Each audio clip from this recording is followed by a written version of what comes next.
besar-besarnya untuk menjaga gedung ini dari upaya-upaya pelemahan KPK. Jangan ada kriminalisasi.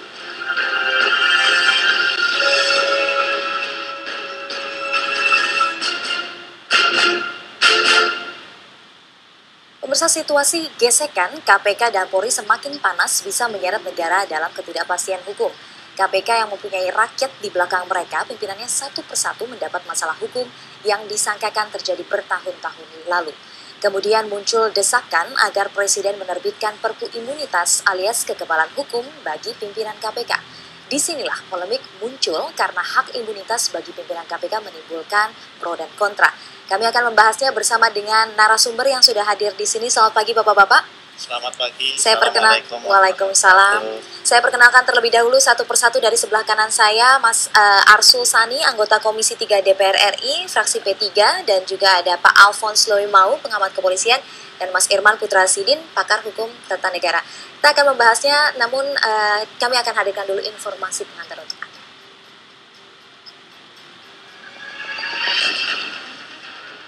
Ketegangan antara dua lembaga penegak hukum yakni KPK dan Polri akibat saling sandera tentang kasus Komjen Budi Gunawan dan Bambang Wijayanto belum juga mereda.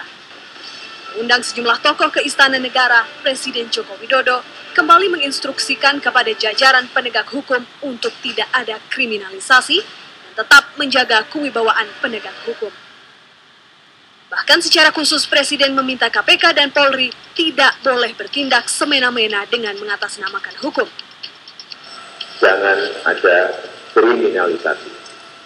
Saya ulang, jangan ada kriminalisasi.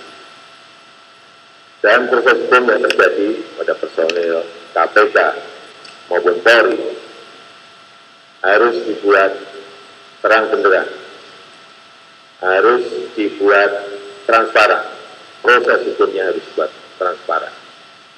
Dan agar proses hukum dapat berjalan dengan baik, jangan ada intervensi dari siapapun. Tapi saya akan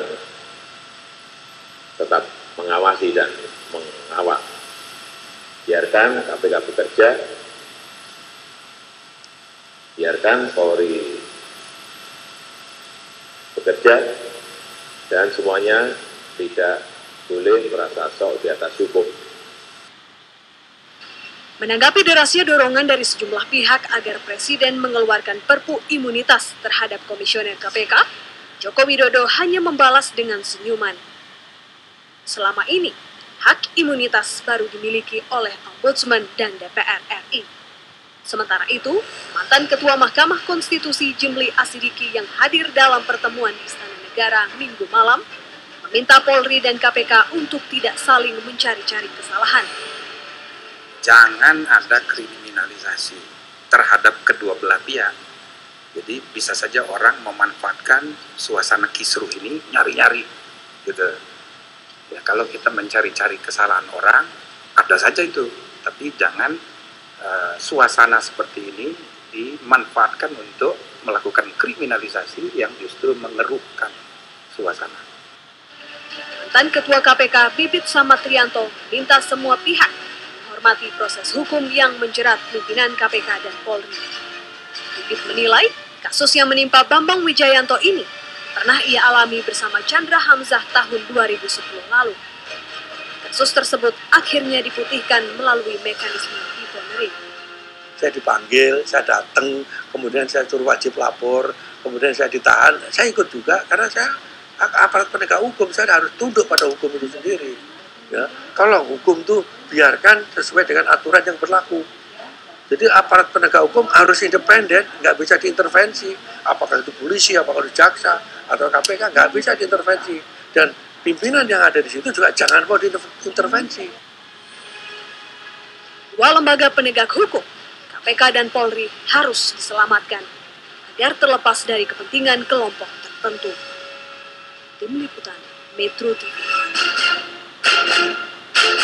Ya, langsung saja saya bahas dengan tiga orang narasumber yang sudah hadir di sini. Pemirsa, saya ke Pak Arsul terlebih dahulu. Pak Arsul, muncul desakan untuk Presiden mengeluarkan Perpu Imunitas. Kalau dari anggota DPR sendiri, bagaimana memandang desakan ini? Ya, saya melihatnya seperti ini ya, sebagai sebuah wacana. Tentu ini bisa diapresiasi. Namun ini menyisakan sederet pertanyaan ya. Paling tidak pertanyaan-pertanyaan seperti ini. Imunitas ini selama masa menjabat untuk semua tindak pidana atau untuk tindak pidana tertentu. Coba bayangkan kalau saya seorang komisioner KPK, kebetulan saya lagi marah sama istri saya, melakukan KDRT. Apakah kemudian saya karena imunitas yang menyeluruh itu saya nggak bisa dituntut? Satu lagi yang paling jelas misalnya, di dalam Undang-Undang KPK itu sendiri ada pasal 65 ya, yang mengatur tindak pidana yang mungkin akan terjadi atau dilakukan oleh seorang komisioner KPK, pimpinan KPK ya.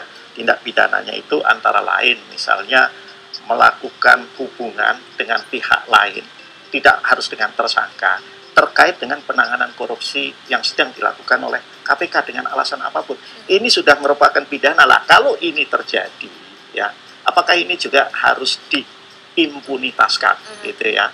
Nah, ini artinya ini harus dikaji lebih mendalam. Jadi ini persoalan bukan secara sederhana harus kita terima atau harus kita tolak. Tidak bisa seperti itu. Saya sih ingin menyarankan kepada teman-teman yang mengusung ide ini untuk melakukan kajian akademiknya.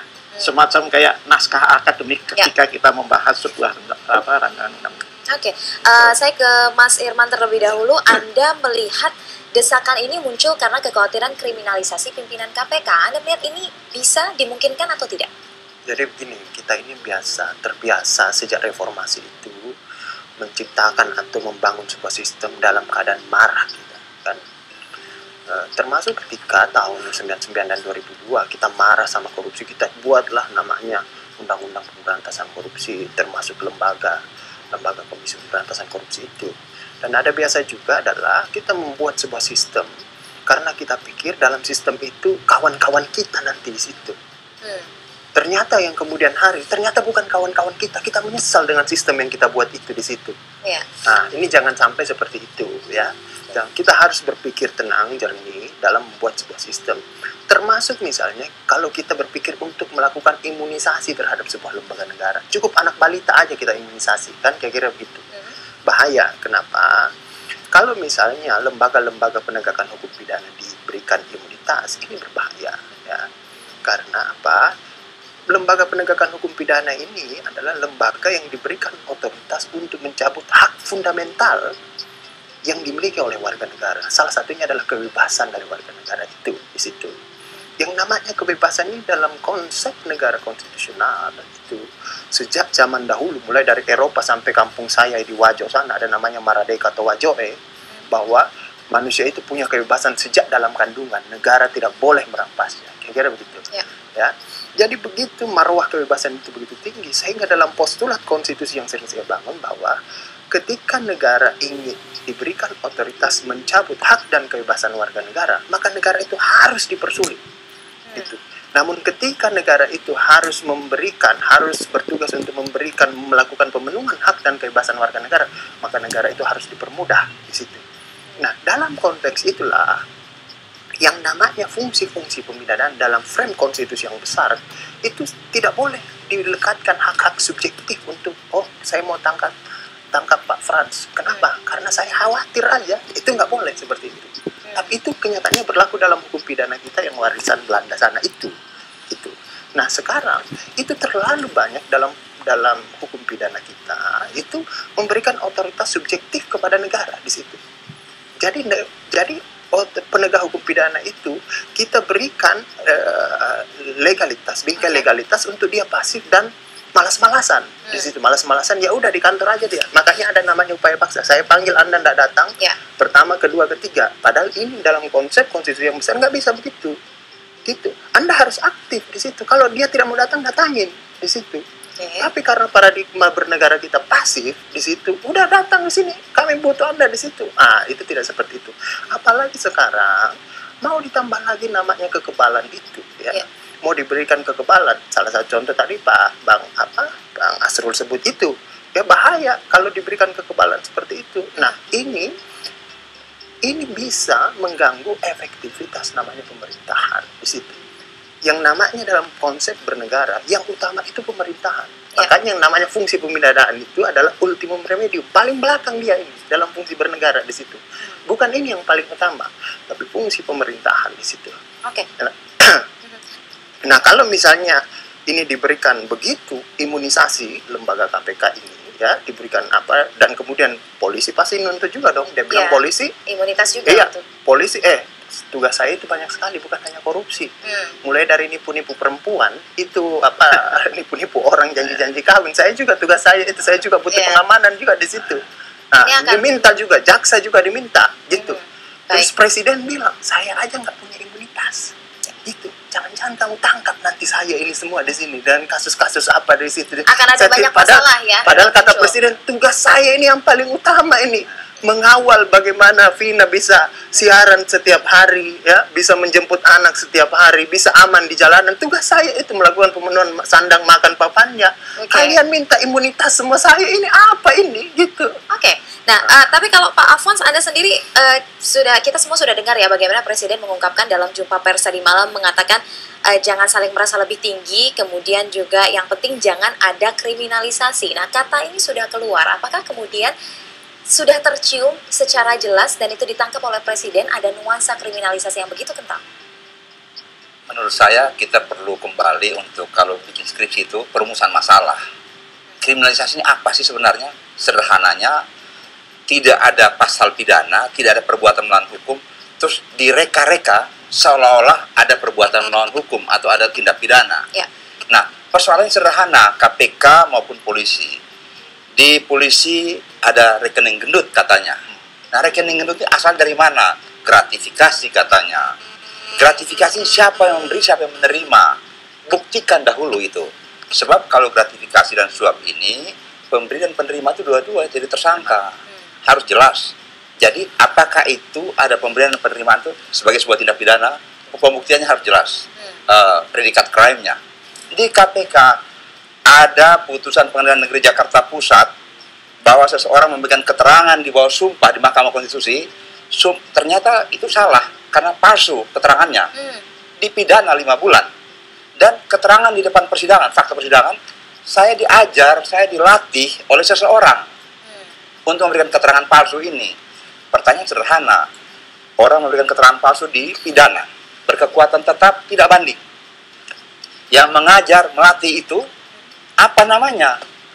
Dalam konsep pidana, pelaku itu membantu melakukan, menyuruh melakukan, turut serta melakukan. Kalau ini terminologi ini ada, kemudian ada yang melapor, ada yang keterangan ahli, ada dokumen putusan pengadilan seperti itu.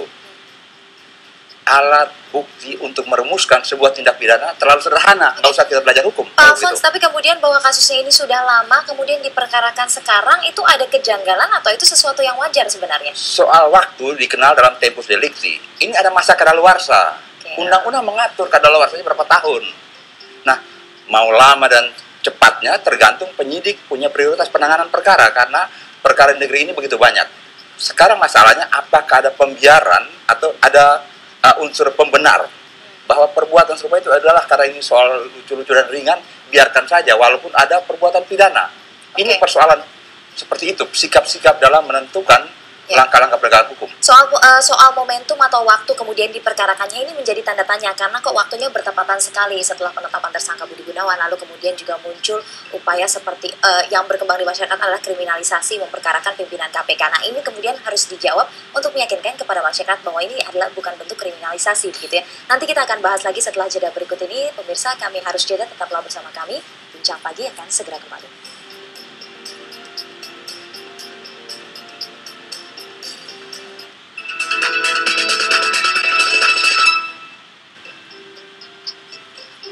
Oke, kita akan bahas ya. Pemirsa, kembali di Bincang Pagi, melanjutkan pertanyaan saya sebelum jeda tadi.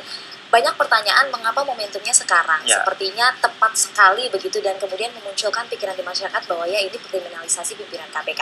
Bagaimana untuk meyakinkan bahwa ini tidak ada skenario kriminalisasi? Mungkin Pak Asrul bisa melihatnya, memetakannya. Ya, saya melihatnya seperti ini. Tadi sudah disampaikan oleh Pak Alfon ya. Kalau soal kenapa sekarang, hukum itu ya ukurannya itu tadi. Ya, soal kadaluarsa. Ya, ini sudah kadaluarsa atau belum? Sepanjang itu belum kadaluarsa, dari perspektif hukum pidana itu tidak ada masalah. Sebetulnya yang justru harus didorong saat ini seperti yang setelah disampaikan oleh Presiden Jokowi, bahwa proses hukumnya, termasuk proses hukum yang katakanlah sedang dilakukan terhadap Mas Bambang Wijoyanto, ataupun kalau benar itu sudah dilaporkan terhadap Mas Adnan Pandu Praja, ini harus dibuat terang benderang, transparan. Nah, saya ingat waktu saya jadi advokat, itu kan misalnya sebetulnya proses hukum itu kita juga bisa ketahui. Antara lain, karena seperti ini, penyidikan oleh penyidik, itu kalau di internal Polri, itu diawasi oleh Biro Wasidik, pengawas penyidik. Begitu ya Pak Alfon ya? Nah, kemudian, kita ini, katakanlah kalau saya mendampingi orang yang disangka, atau bahkan pelapor, kita bisa minta untuk gelar perkara. Nah, itulah bagian dari transparansi di dalam proses hukum sebagaimana dimaksud oleh Pak Jokowi. Jadi, ini sebetulnya menurut saya dikembalikan dulu pada proses hukum yang wajar itu tadi, ya. Jadi, saya sih mengapresiasi yang disampaikan oleh Presiden bahwa ini harus dibuat terang benderang, ya. Jangan kemudian yang satu merasa di atas hukum, ya. Yang satu kemudian maunya melanggar hukum, itu tidak boleh terjadi. Dijalankan sesuai dengan proses hukum yang ada, dan sejauh ini Presiden Joko Widodo menyatakan tidak ada intervensi begitu ya, sesuai dengan koridor hukum, tidak boleh ada intervensi. Nah, ini menarik, saya ingin tanyakan ke Mas Irman. Mas Irman, Anda sebut tadi bahwa jika memberikan imunitas misalnya untuk KPK, nanti kejaksaan juga, kepolisian juga begitu. Bahkan Presiden yang tanggung jawabnya lebih juga akan mempertanyakan itu, bagaimana imunitas untuk mereka, untuk institusi lain. Nah, tapi kemudian jika kita melihat dari sejarahnya, cicak buaya sudah terjadi, kemudian mengindikasikan kriminalisasi. Lalu berapa tahun kemudian sekarang ini indikasi yang sama juga terjadi. Lalu bagaimana untuk mencegah hal skenario yang sama terulang? Jadi kita harus berpikir yang lebih komprehensif agar konflik ini hikmahnya bukan dirasakan oleh kedua lembaga ini, kedua orang-orang yang dianggap bermasalah ini. Kan jangan sampai kita menyelesaikan kedua orang yang dianggap bermasalah ini, tapi kita bisa rasakan seluruh rakyatnya dalam kehidupan bernegara kita. Kriminalisasi mungkin tidak hanya menimpa pada dua orang yang bermasalah ini, kan? Mungkin bisa jadi sudah puluhan juta orang di Republik ini yang merasakan, cuman tidak terdengar dia menjerit, sakitnya tuh di sini itu, kan gitu kalau dikriminalisasi. Jadi kita mulai berpikir, Bang Asrul, teman-teman di Komisi 3, apa sih itu kriminalisasi? Kriminalisasi bisa karena tindak pidana itu mungkin daluarsanya terlalu panjang, kan gitu. Daluarsanya terlalu panjang, mungkin dipikirkan ke depan oleh teman-teman DPR dan Presiden untuk dipikirkan ada tindak pidana daluarsanya itu harus direkonstruksi sedikit, misalnya cukup 5 tahun saja, atau misalnya kalau sudah dilaporkan ada yang mencabut laporan, udah tidak boleh lagi, selesai di situ, kan misalnya seperti itu dipikirkan di situ. Atau kriminalisasi itu juga bisa berbentuk misalnya ada undang-undang pidana yang tidak jelas, tidak tegas, tidak pernah tertulis, tapi penegak hukumnya menjalankan dengan semangat nilai-nilai baik di kepalanya, itu juga bisa kriminalisasi namanya di situ. Jadi tidak pernah kita sepakati sebuah aturan pidana itu, gitu, secara tegas tertulis oleh wakil-wakil kita di DPR dan Presiden, tapi karena menurut penegak hukum saya harus begini karena ini begini, itu juga nggak boleh, itu juga bisa kriminalisasi namanya. Jadi kita renungkan pernyataan Presiden ini tadi malam itu bagus, dia bilang tidak boleh ada kriminalisasi. Nah, pembantu Presiden ini harus menangkap yang di mana sih itu kriminalisasi. Di situ yang sering terjadi selama ini, bisa salah duanya tadi yang saya sebutkan tadi. Ini kemudian direvisi, dipakai dalam hukum pidana kita nanti ke depan, agar kita semua warga negara itu bisa merasakan di daerah. Karena apa? Dengan hukum pidana yang tidak jelas, tidak tegas, dan tidak tertulis, semua orang bisa dikriminalkan. Saya sering katakan bahwa kalau misalnya delik korupsi ini delik korupsi Undang-Undang 3099 ya, itu kalau mau itu tafsirannya itu bisa tak terbatas itu ya, kalau tak terbatas, tidak ada batasan-batasan tegas. Belum lagi dibuat salto dia dengan Undang-Undang Pencucian Uang di situ, disalto-saltokan di situ atas dasar niat baik penyelenggaraan penegak hukum itu. Dan ketika menjelaskan ke publik dan niat baik, maka legitimasi juga akan muncul. Padahal kita tidak pernah sepakati itu cara seperti itu. Ini juga bisa disebut, makanya banyak yang merasa, wah ini bagaimana ini kalau seperti ini. Makanya kita pikirkan ke depan, harus kita buat sistem agar tidak ada yang boleh dikriminalisasi oleh lembaga negara di situ. Itu salah satu poin yang penting. Dan juga dulu pernah saya usulkan bahwa lembaga-lembaga negara yang namanya penyidik yang bisa menangkap dan menahan seseorang itu tidak boleh diberikan alasan subjektif, dia harus alasan objektif, termasuk menyadap dan lain sebagainya. Yang upaya-upaya paksa di situ nggak bisa dia. Kenapa saya tahan? Karena saya khawatir dia melarikan diri, dia menghilangkan barang bukti, kan nggak bisa seperti itu. Kalaupun mau menangkap dan menahan orang, Anda harus ke pengadilan sana dulu, kan seperti itu. Jadi kita pikirkan ke depan. Bahkan juga kalau misalnya kan sekarang kalau kita ditangkap atau ditahan lah, kan kata penegak hukum, Anda ke pra-peradilan aja, kan? Gitu. Bisa mekanisme itu. KPK dulu suka ngomong gitu. Sekarang Polri juga ngomong begitu, kan gitu. Anda ke pra-peradilan aja juga, kan sama kan? Dan apa kalau misalnya pra-peradilan itu paling yang kita dapat adalah ganti rugi, rehabilitasi dan kompensasi, kan seperti itu. Sementara kita udah ditahan berapa puluh hari di situ, kemudian udah bagaimana anak istri kita di rumah, keluarga kita udah terbengkalai. Makanya dulu saya pikirkan bahwa kita pakai prinsip resiprokal aja. Kalau ada penyidik yang menahan kita gugat dia di peradilan, ternyata peradilan membenarkan kita, gantian kita masuk penjara. Yang menahan itu gantian kita di situ supaya dia hati-hati kan. Anda tahan saya misalnya penahanan 20 hari, saya bawa pengadilan bilang dia tidak berdasar, gantiannya. Jadi tapi kalau Anda, saya simpulkan bahwa definisi dari kriminalisasi itu harus jelas terlebih dahulu, gitu ya, bagi semua pihak. Kemudian juga hak imunitas itu menurut Anda tidak tepat dan sudah ada jalurnya lewat pra-peradilan tadi, namun memang belum ideal, begitu? Belum ideal. Inilah yang perlu dijabarkan pembantu-pembantu presiden. Pernyataan presiden ini kan jangan ada kriminalisasi, semua orang harus di atas hukum. Ada daulat konstitusi, itu harus dijabarkan oleh pembantu. Saya ingin tambahkan ya, karena ini dirujuk juga bahwa DPR juga memiliki hak imunitas. Tapi hak imunitasnya DPR itu terbatas, ya, yaitu ketika dia menjalankan fungsinya sebagai anggota dewan, terutama dalam rapat-rapat. Tapi kalau dia melakukan tindak pidana yang merupakan tindak pidana umum ataupun tindak pidana khusus di luar fungsi ke DPR-an, ya dia tetap bisa diproses sebagaimana biasa. Kalau dia korupsi kan biasa ditangkap sama KPK, gitu kan? Jadi ya, anggota DPR dan juga ombudsman begitu yang punya hak imunitas sejauh ini terbatas. Tapi kemudian ombudsman itu pun masih catatan menurut saya. Kalau DPR ada basis filosofinya, ada basis konstitusinya yang bisa terjelaskan. Kalau ombudsman, Pak Alfons, Anda melihat siapa lagi kemudian yang memang memiliki dasar untuk kemudian diberikan hak imunitas? Siapa yang layak sebenarnya, institusi mana sesuai dengan tanggung jawabnya, ranahnya? Dasar pemberian imunitas terhadap seseorang, terhadap penegak hukum itu harus dipertimbangkan secara matang. Kepentingan apa yang dibela? Apakah dengan memberikan imunitas itu maka kepentingan negara di atas segala-galanya? Jangan sampai pemberian imunitas itu maka menghambat adagium, yaitu equality before the law. Karena semua warga negara berkesamaan depan hukum. Itu asas dasar. Nah, orang sudah diberikan kewenangan merampas hak dasar manusia di dunia ini, kok masih diberikan imunitas lagi?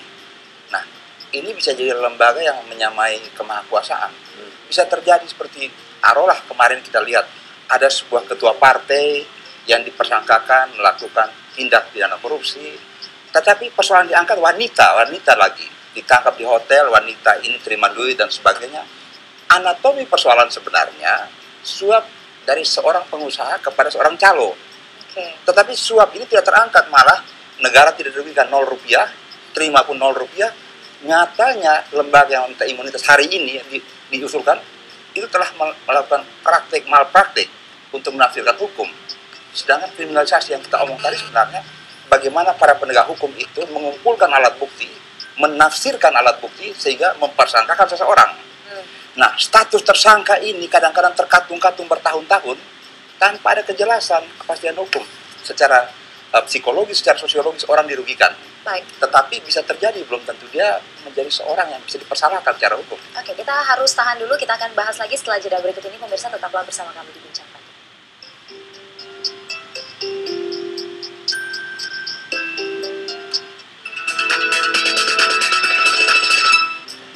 Baik, Pak, saya ingin tanyakan ke Mas Irman. Mas Irman, jika Anda definisikan hak imunitas, kita sudah ada anggota DPR terbatas, begitu juga dengan ombudsman.